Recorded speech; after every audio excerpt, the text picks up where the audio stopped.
Dios les bendiga. Vamos a orar. Padre bueno, maravilloso, Señor. Te doy gracias, Padre, porque me ayudaste, Señor, a terminar de estudiar tu palabra. En este momento la voy a enseñar, Señor, esperando que tú bendigas cada persona, Señor, que va a escuchar esta clase de tu palabra, Señor. Todo te lo pido, Señor. Te pido que me ayudes. Todo te lo pido en el nombre de tu Hijo Jesús. Amén, amén y amén. La clase de hoy es la clase número 4. Se llama El Anticristo, el falso profeta y la marca de la bestia. La afirmación fundamental dice: aunque el espíritu del anticristo ya está en funciones sobre el mundo, habrá de aparecer un anticristo real que gobernará la tierra en la gran tribulación. El espíritu del anticristo está en este mundo desde que la iglesia comenzó. En Juan 1:2-22 dice: ¿quién es el mentiroso sino el que niega que Jesús es el Cristo? Este es el anticristo, el que niega al Padre y al Hijo. Y primera de Juan 4:3 dice: y todo espíritu que no confiesa que Jesucristo ha venido en carne no es de Dios. Y este es el espíritu del anticristo, el cual vosotros habéis oído que viene y ahora ya está en el mundo. En estos días como nunca, este espíritu se está manifestando en todas las falsedades y herejías que se están enseñando y proclamando en los diferentes medios tecnológicos y en las escuelas, ¿verdad? Y vemos cómo se está negando la eficacia de la palabra y negando la autoridad de Dios sobre todas las cosas. Dice el versículo para meditar: porque ya está en acción el ministerio de la iniquidad, solo hay quien en el presente lo detiene, hasta que él a su vez se ha quitado de medio. Segunda de Tesalonicenses 2:7. Aunque Pablo no dice qué es lo que detiene al anticristo, y muchos creen diferentes puntos, que era el gobierno romano, que es la predicación del evangelio, que es el arcángel Miguel, se cree que el que lo detiene es el Espíritu Santo obrando en la iglesia. Se cree esto porque en el versículo 6 habla de lo que lo detiene como una cosa.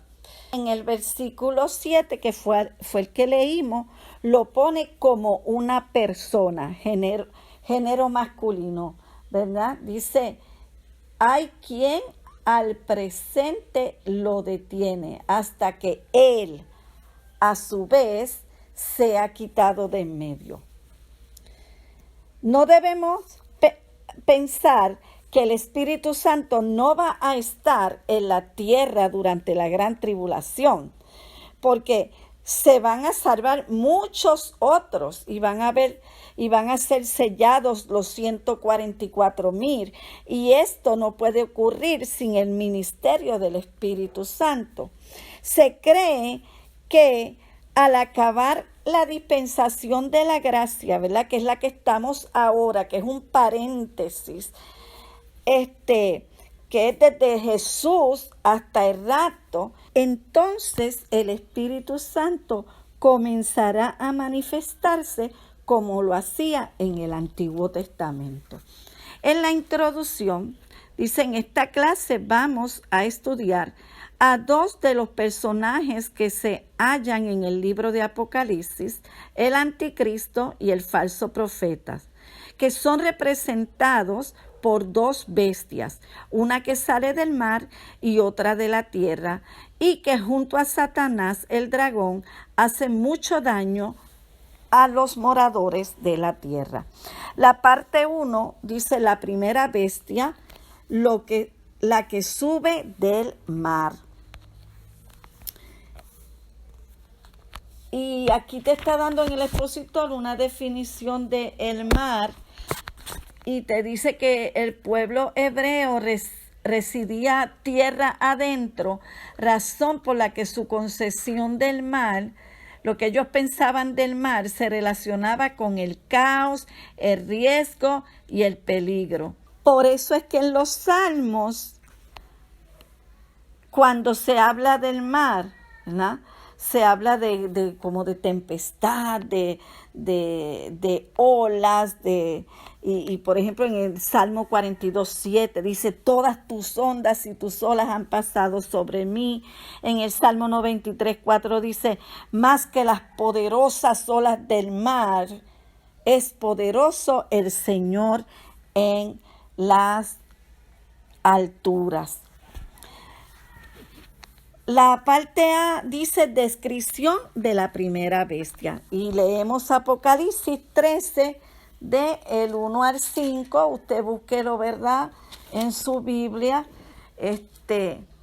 Y ahí está hablando, ¿no?, de la primera bestia.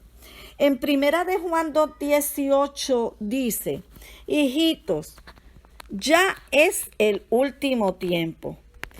Y según vosotros oísteis que el anticristo viene, así ahora han surgido muchos anticristos. Por esto conocemos que es el último tiempo. Como dije en la afirmación fundamental, hay un espíritu de anticristo. Y este espíritu un día encontrará su máximo cumplimiento en el anticristo, que dirigirá a la humanidad del fin de los tiempos en rebelión contra Dios. Hay más de 100 pasajes en las Escrituras que describen al anticristo. Sin embargo, la palabra anticristo solo aparece en 4 versículos del Nuevo Testamento, todos en los libros de Primera y Segunda de Juan. Está Primera de Juan 2:18, 2:22, 4:3, capítulo 4, verso 3, y Segunda de Juan, el verso 7. El prefijo anti puede significar en lugar de o uno que se opone a. Así que él se opondrá a Cristo y al mismo tiempo se hará pasar por Cristo. Estará a la altura de su terrible nombre. Será el superhombre de Satanás. Perseguirá, torturará y matará al pueblo de Dios y hará que Hitler, Stalin, Mao y los emperadores como Nerón y otros parezcan débiles y mansos a su lado. Otros nombres por los que se conoce la abominación desoladora, que está en Daniel 11:31, Mateo 24:15, el príncipe que ha de venir, Daniel 9:26, el hombre despreciable, Daniel 11:21, el hijo de perdición, segunda de Tesalonicenses 2:3, y así hay otro. Vamos a hablar de la personalidad del anticristo. La Biblia no revela quién será el anticristo, pero sí nos dice cómo será y que no se revelará hasta después del arrebatamiento de la iglesia. Dice que será un líder carismático. En Daniel 7:8 dice, y he aquí que este cuerno tenía ojos como de hombre y una boca que hablaba grandes cosas. Quiere decir que será brillante y cautivador, y por su oratoria influenciará en las masas. Daniel 7:20 dice, y parecía más grande que sus compañeros, ¿verdad? Un hombre que va a sobresalir. Dice que será un líder astuto. Daniel 7:8 dice, mientras yo contemplaba los cuernos, he aquí otro cuerno pequeño salía entre ellos, y delante de él fueron arrancados 3 cuernos de los primeros. Así que comienza como un cuerpo pequeño, pero luego logra arrancar 3 de los primeros cuernos, que son reyes, y así se apropia de su poder. Daniel 11:21 dice, pero vendrá sin aviso y tomará el reino con halagos. Él será un genio político, un diplomático, magistral y un líder inteligente. Él comienza ofreciendo la paz anhelada, que nunca ha sido alcanzada porque la gente ha buscado la paz donde no la tiene que buscar, porque la paz solamente la pueden encontrar en Dios. Pero después de esto, después que venga ofreciendo paz, después va a ser un líder cruel, ¿verdad? Después de los primeros 3 años y medio. En Daniel 7:23 dice, la cuarta bestia será un cuarto reino en la tierra, y a toda la tierra devorará, trillará y destrozará. Daniel 7:25 dice, y a los santos del Altísimo quebrantará. Aquí Daniel nos dice que el anticristo va a devorar al mundo entero. Los que se conviertan en seguidores de Cristo en la gran tribulación serán martirizados de una forma terrible por su fe, ¿verdad? Por eso es mejor irnos con Él ahora que tenemos, que todavía podemos hacerlo. La palabra quebrantar aquí significa literalmente desgastar. El uso de este término indica un lento y doloroso desgaste del pueblo de Dios, una persecución tortuosa y cruel que recuerda lo que Hitler le hizo a los judíos. ¿Cómo surgirá este gobernante? Según los más antiguos escritos, la primera parte del verso 1 del capítulo 13 pertenece al capítulo 12. Por eso, quien se para en el mar es el dragón, Satanás, y no Juan. Muchos creen que el anticristo va a ser un judío, porque el pueblo judío va a hacer pacto con él. Pero cuando en la Biblia se habla del mar, se está hablando de naciones. Apocalipsis 17:15 dice, las aguas que has visto son pueblos, muchedumbres, naciones y lenguas. Isaías 17:12 y Isaías 57:20 dice, pero los impíos son como el mar en tempestad, que no pueden estarse quietos. El mar significa la agitada superficie de la humanidad no regenerada. Los hombres enemigos de Dios son comparados con el mar turbulento. Aunque dice que sube del mar, en Apocalipsis 11:7 también dice que sube del abismo. Esto quiere decir que es un ser diabólico.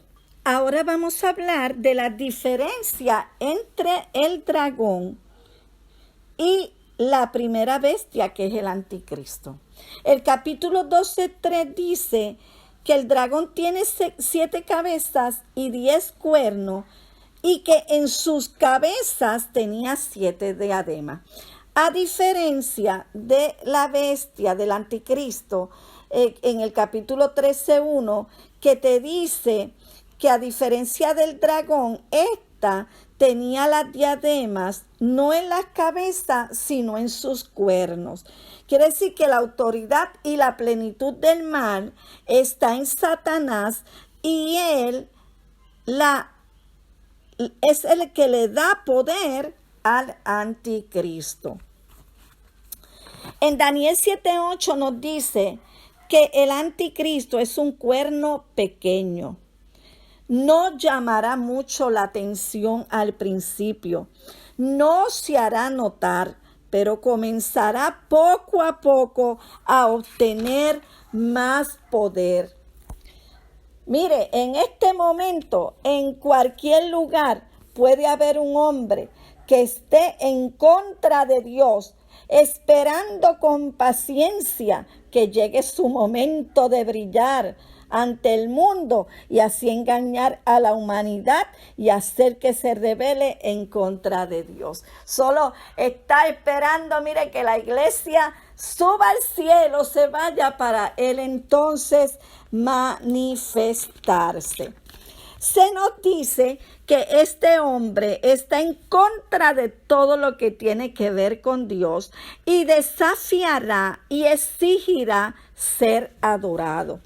En 2 de Tesalonicenses 2:4 dice, el cual se opone y se levanta contra todo lo que se llama Dios o es objeto de culto, tanto que se siente en el templo de Dios como Dios,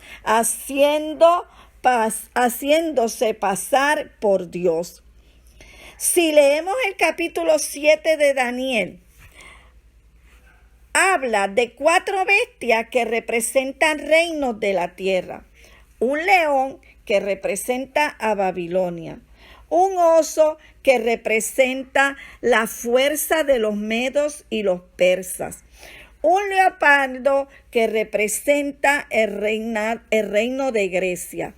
Y una bestia espantosa con 10 cuernos que representa a Roma. En Daniel 9:26 se la identifica con un príncipe que ha de venir y que su pueblo destruirá a Jerusalén. Y Roma fue el pueblo que después de Cristo destruyó a Jerusalén en el año 70 después de Cristo por el general Tito. Por eso, yo me recuerdo que cuando yo era jovencita leí este texto y yo dije, pues entonces si el príncipe que ha de venir va a salir del pueblo que destruyó a Jerusalén, pues es romano. O si no es romano, viene de un pueblo o de la representación del gobierno romano, pero tiene que ver con Roma. Al leer al leer Apocalipsis 13:2, nos damos cuenta que la bestia que representa al anticristo combina las características de estos 4. Todas las glorias de cada uno de estos reinos están en este hombre. Por eso no es de extrañar que la gente lo sigan extasiado hasta el punto de ir de adorarlo. Dice que sigue leyendo el verso 3 y dice que tiene una herida. Dice que tiene una herida de muerte, pero su herida mortal fue sanada y se maravilló toda la tierra en pos de la bestia.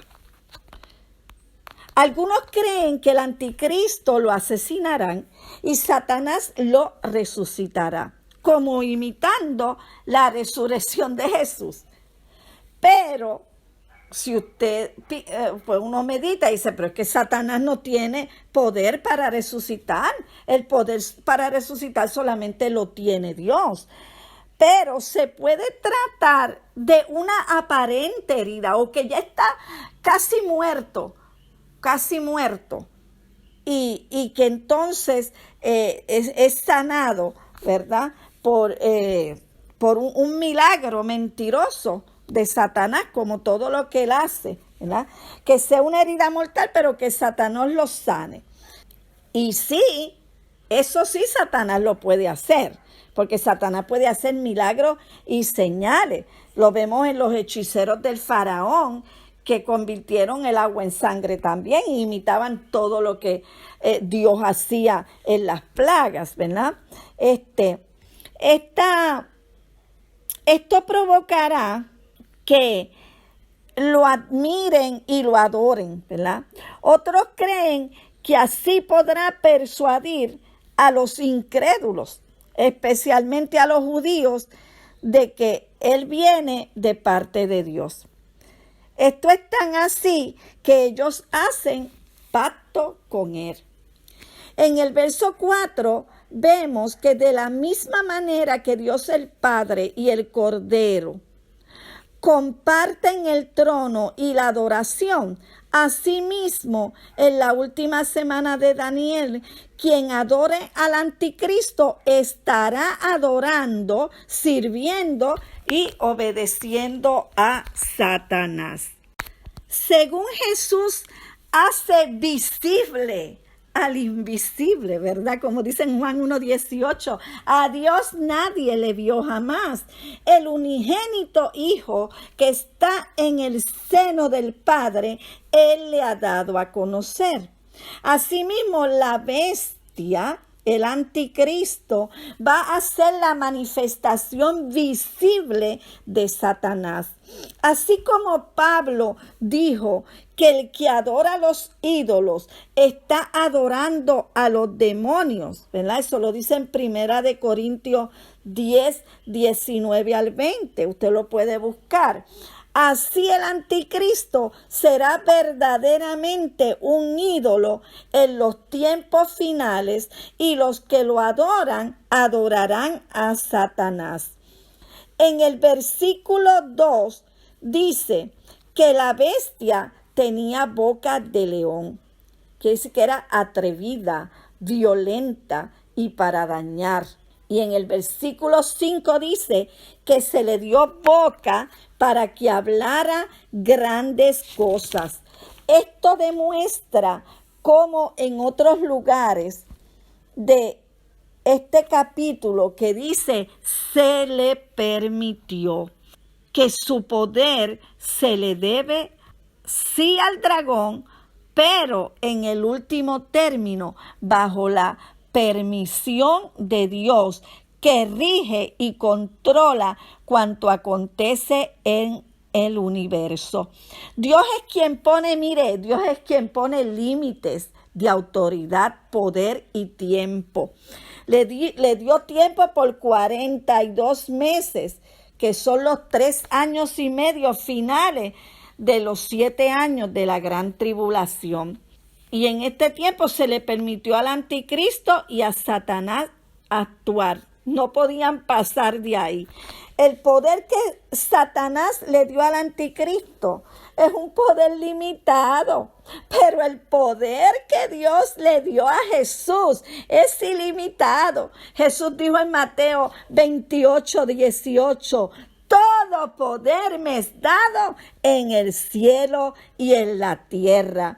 El reino del anticristo, será de 7 años solamente, desde su primera manifestación, cuando se fue a la iglesia, y de menos de 3 años y medio en su plenitud, mientras que el reino del Hijo de Dios será eterno, perpetuo, ¿verdad? Parte de ese reino, gloria a Dios, ¿verdad? Gloria a Dios. Tenemos que gozarnos porque usted y yo, nosotros somos parte de ese reino y reinaremos con Cristo por siempre. Eso está en 2 de Timoteo 2:12. Aleluya. Nuestro enemigo no puede hacernos nada que Dios no se lo permita, como en el caso de Job. Y siempre que Dios le permite hacer algo en contra de nosotros, sus hijos, es porque tiene propósitos eternos y se va a glorificar en nuestras vidas. Ahora vamos a la parte B que dice acciones de la primera bestia. Apocalipsis 13 del 6 al 10. El verso 6 dice que abrirá su boca para blasfemar en contra de Dios. La maledicencia está dirigida hacia Dios. El discurso impío del anticristo es enfrentándose a Dios y afrentándole con frases arrogantes y altaneras. Dice blasfemias, insultos y calumnias en contra de Dios. Blasfema contra el tabernáculo de Dios. Esto tiene que ver con el santuario celestial donde Dios se manifiesta en gloria y soberanía. Como no puede alcanzar ese lugar, irrumpirá en el santuario terrenal edificado para glorificar a Dios. Y entrará ahí para profanarlo, colocándose él en el lugar que le corresponde al Señor. En estos tiempos, miren, en estos tiempos se está viendo ese espíritu del anticristo. Cuando uno escucha cómo muchas personas se expresan de Dios y su palabra de una forma irreverente, sin ningún respeto y sin ningún temor. Dios tenga misericordia, ¿verdad?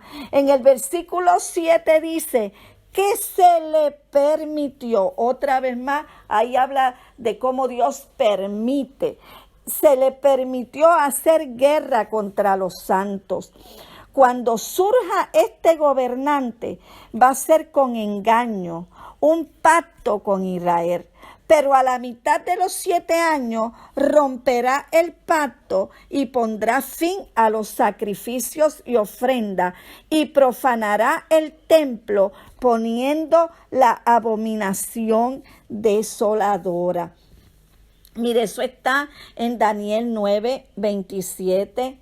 En Daniel 11, 31, en Daniel 12, 11 y en Mateo 24, 15 y 16. Búsquelo, porque para nosotros entender bien el libro de Apocalipsis, mire, tenemos que unirlo con el libro de Daniel.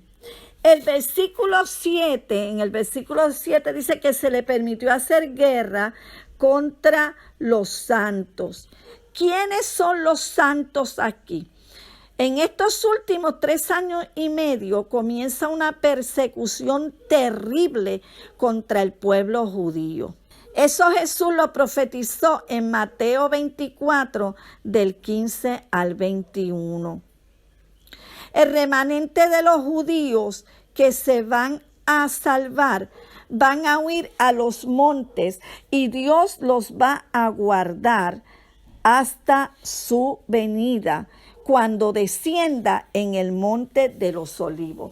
Recuérdese, hermano, que no todos los judíos se van a salvar. Ahora mismo la nación judía, los israelitas están bien perdidos, igual de pecadores que todas las demás naciones. Pero va a haber un remanente que se va a salvar y que cuando el anticristo, ¿verdad?, comience en esos 3 años y medio a sacar sus uñitas y ellos se van a dar cuenta que ese hombre no viene de Dios, se van a rebelar y entonces ahí viene la persecución para ellos. Y ahí es que Dios le dice en Mateo 24, vamos a buscarlo. Mateo 24, 15 al 21, que dice: por tanto, cuando veáis en el lugar santo la abominación desoladora de que habló el profeta Daniel, entonces los que estén en Judea huyan a los montes, el que esté en la azotea no descienda para tomar algo en su casa, y el que esté en el campo no vuelva atrás para tomar su capa, mas hay de las que están encintas y de las que críen en aquellos días, ¿verdad? Pero ese remanente va a huir a los montes y allí Dios los va a guardar. Pero aquí va a haber unos santos que son los 144,000 judíos sellados, ¿verdad? Que eso te habla en el capítulo 7, que dice los 140,000 sellados, que fueron estos 144,000 sellados, fueron comisionados para un ministerio de evangelización a las naciones en los días de la gran tribulación. Los judíos van a predicar en la gran tribulación y son estos 144,000 sellados. De todas las naciones se convertirán con la predicación de los 144,000 sellados. Y esto lo vemos en Apocalipsis 7, del 9 al 17. Y todos van a ser muertos en la gran tribulación. Tanto los santos, los 144,000 sellados, que Dios los había escogido para ese ministerio, ¿verdad? Van a ser muertos, ¿verdad? En el tiempo de la gran tribulación. Y todos los que ellos le prediquen, que no se ponga la marca, ¿verdad?, en su frente ni en sus manos. Los que adoran a la bestia son los que no están escritos en el libro de la vida. Los que no aceptaron a Cristo, que fue escogido para morir por el hombre desde antes de la fundación del mundo.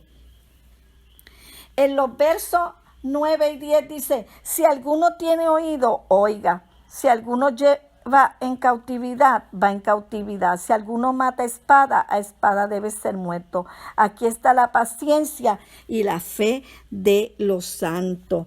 Mire, el pueblo de Dios tiene que resignarse a las pruebas, porque serán sostenidos por la seguridad de que a sus enemigos le llegará el turno de sufrir el mismo tormento que ellos habrán infringido a los cristianos.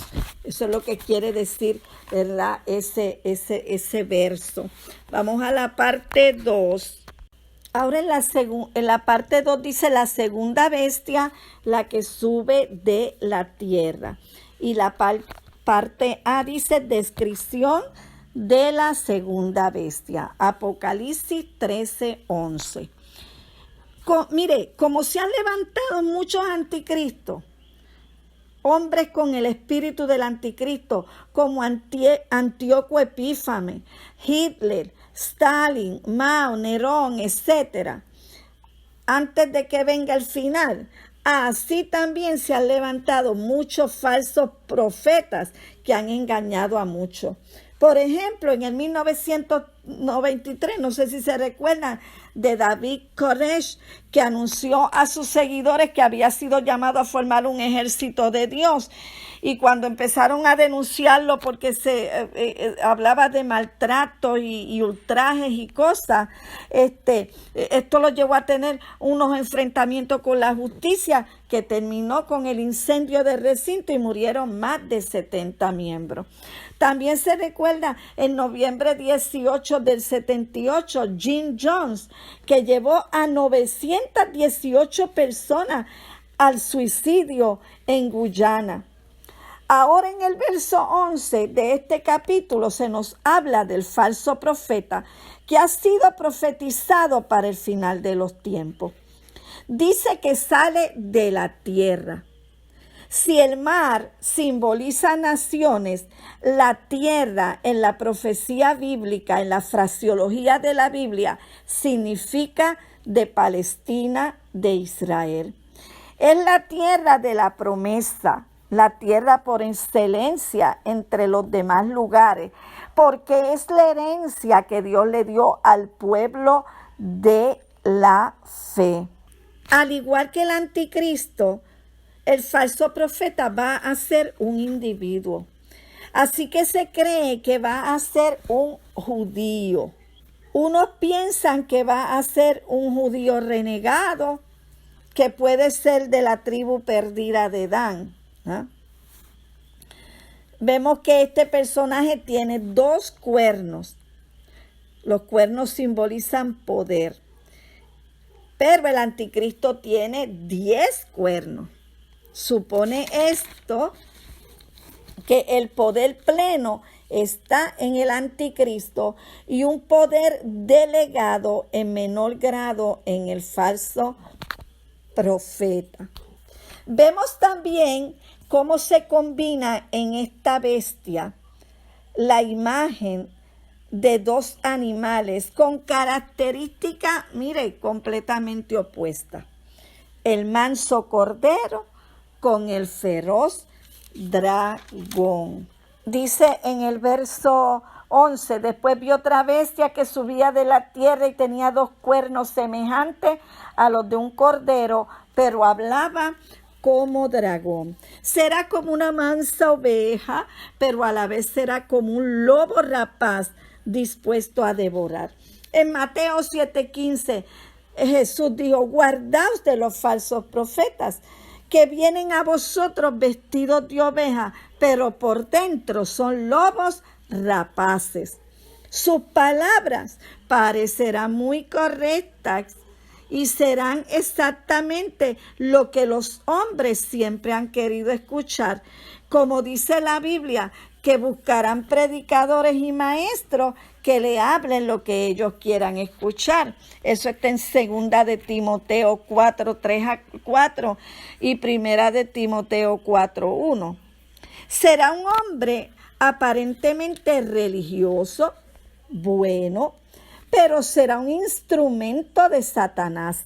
En el expositor dice que será el líder de la religión de esos días, que el falso profeta será un influyente líder religioso mundial, lo que se interpreta por la descripción de que hablaba como dragón. Muchos dicen que será como una trinidad diabólica. El dragón, Satanás, la falsificación del Padre.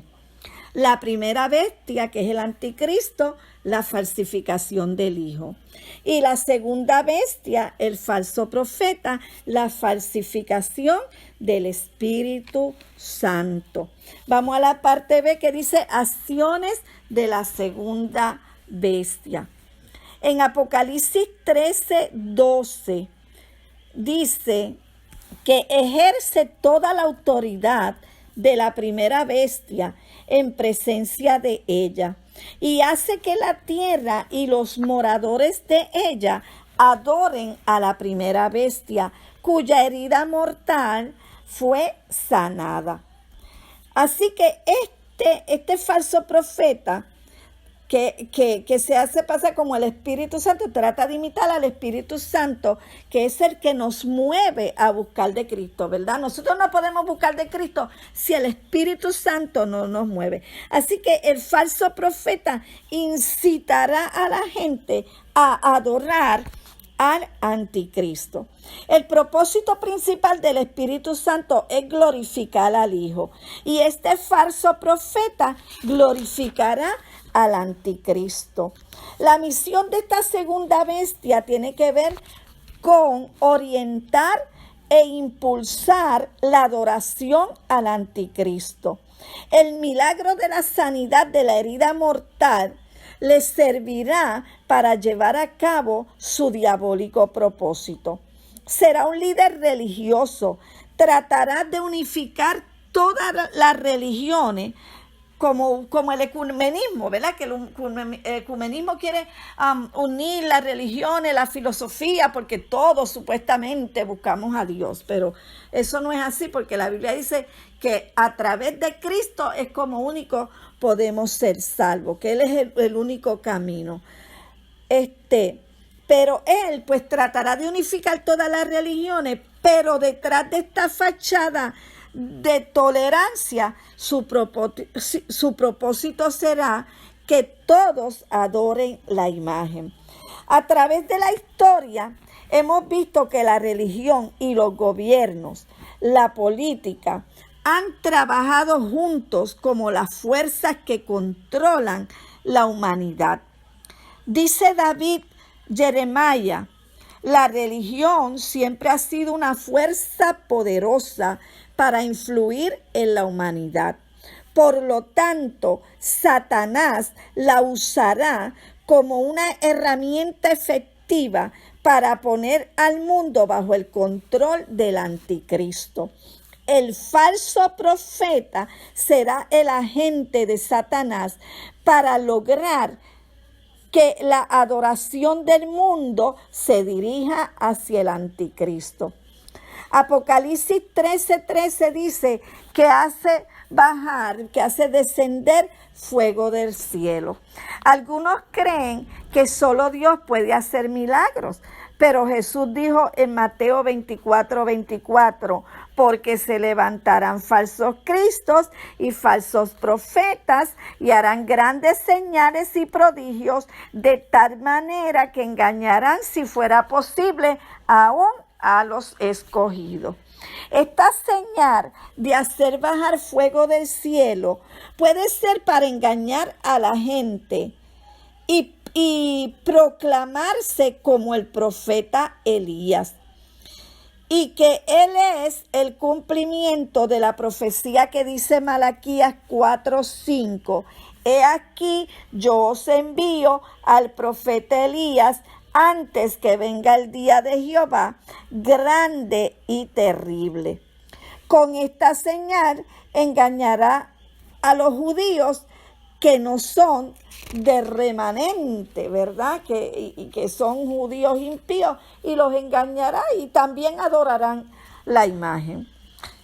También manda a construir una imagen del anticristo.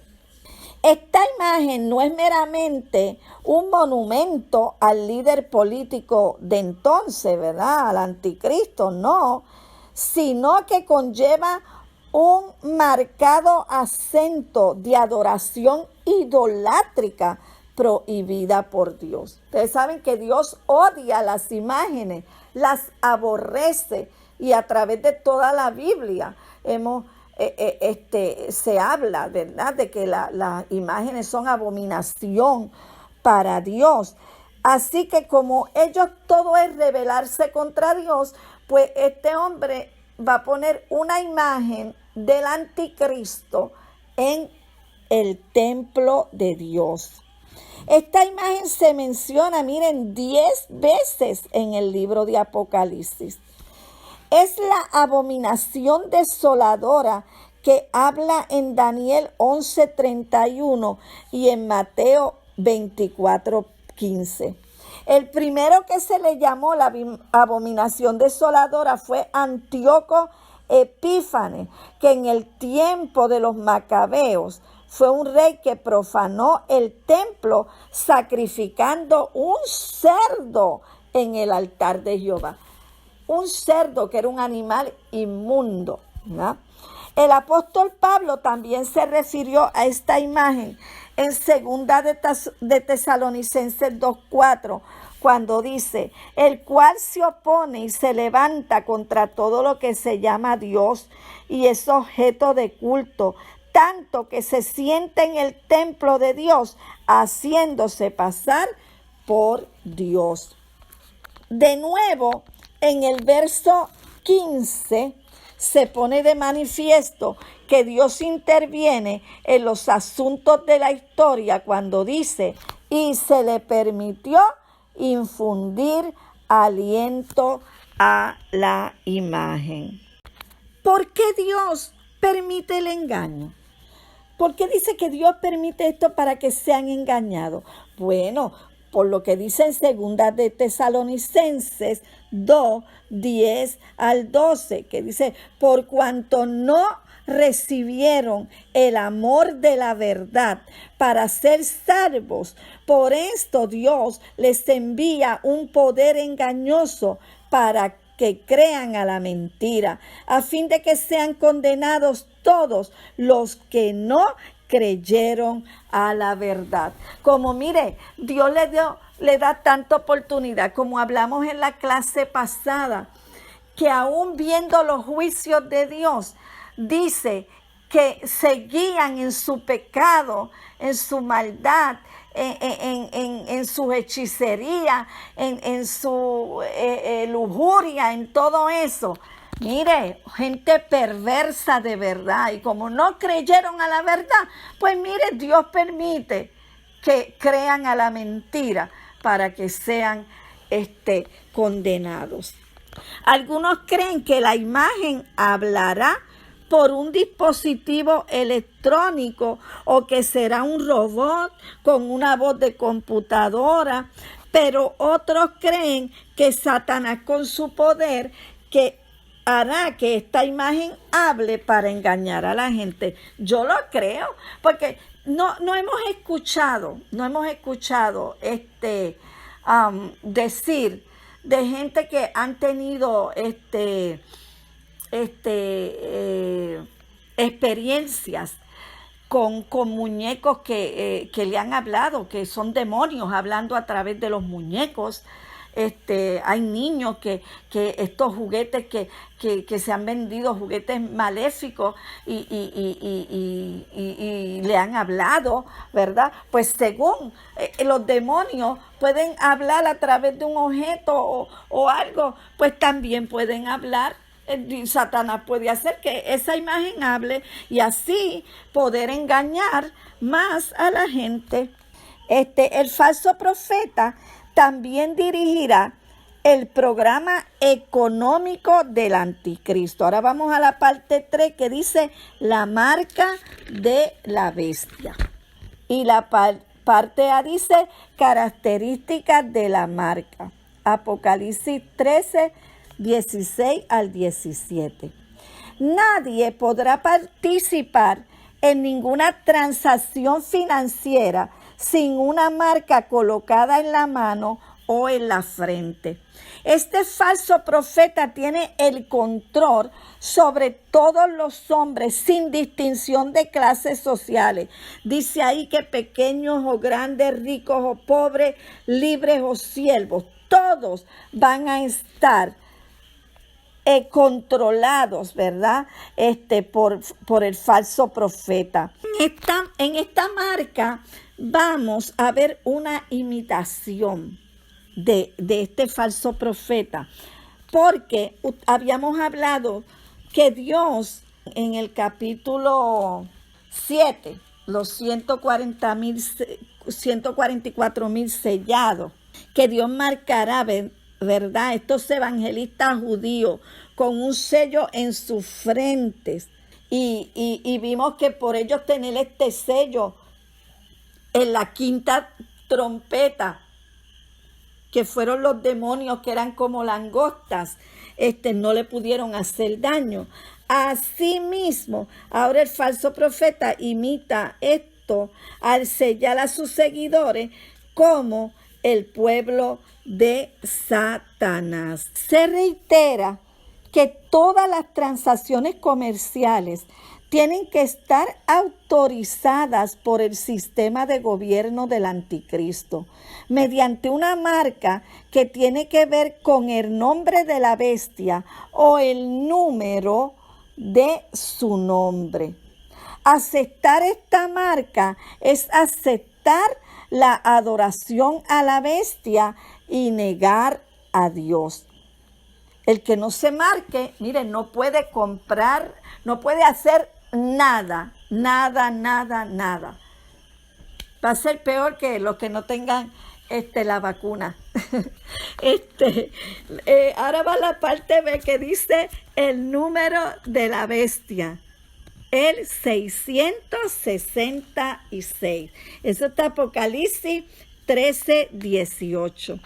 Dice ese texto, aquí hay sabiduría. Quiere decir que el número necesita de sabiduría para descifrarlo. Los lectores originales del Apocalipsis, ¿no?, que era la iglesia de aquel tiempo, entendieron el mensaje de este verso. Yo estudié en nada de lo que leí ahora y busqué lo encontré, pero hace muchos años atrás, siempre me gustó el Apocalipsis desde jovencita, yo lo estudiaba. Y también lo estudié en el colegio Mispa. Y, me enseñaron que el libro de Apocalipsis se escribió con muchos símbolos para que solamente los creyentes entendieran el mensaje, porque fue en un tiempo que había una gran persecución a la iglesia. Y como yo dije al principio, el libro de Apocalipsis no es un libro para darle miedo a la gente. Al contrario, es un libro de esperanza, ¿verdad? De que sabemos que todo lo que Dios nos ha demostrado y nos ha prometido en su palabra se va a cumplir, y que al fin del tiempo Él nos va a dar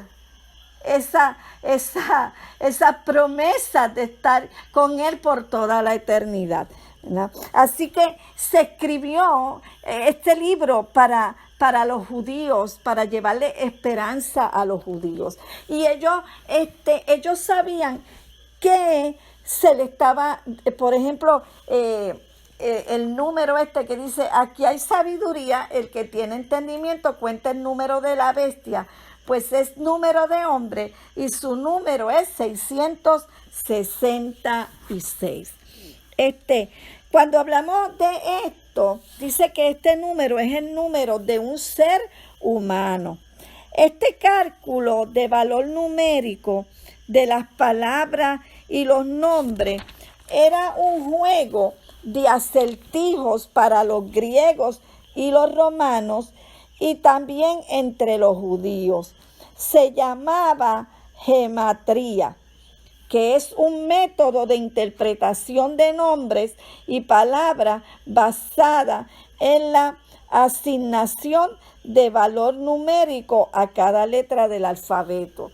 Es como, vamos a decir, esto se parece como, yo nunca he pero que he oído eso, el pozo de la dicha, creo que, o algo, que le dan unos números a cada letra, y entonces después te pone le ponen un número o algo así, no sé, y entonces usted tiene que poner la letra que corresponde y ahí le da un mensaje. Pues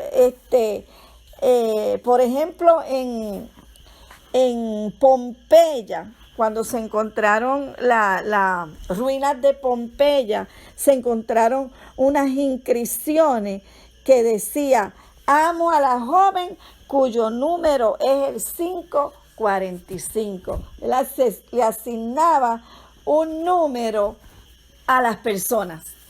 Y eso se cree que es lo que está hablando aquí este versículo.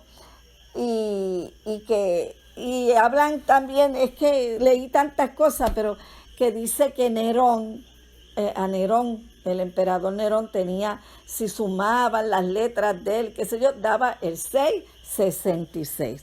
Así que nada, esta es la clase de hoy, espero que la hayan disfrutado y estaremos pues de nuevo la semana que viene. Dios les bendiga.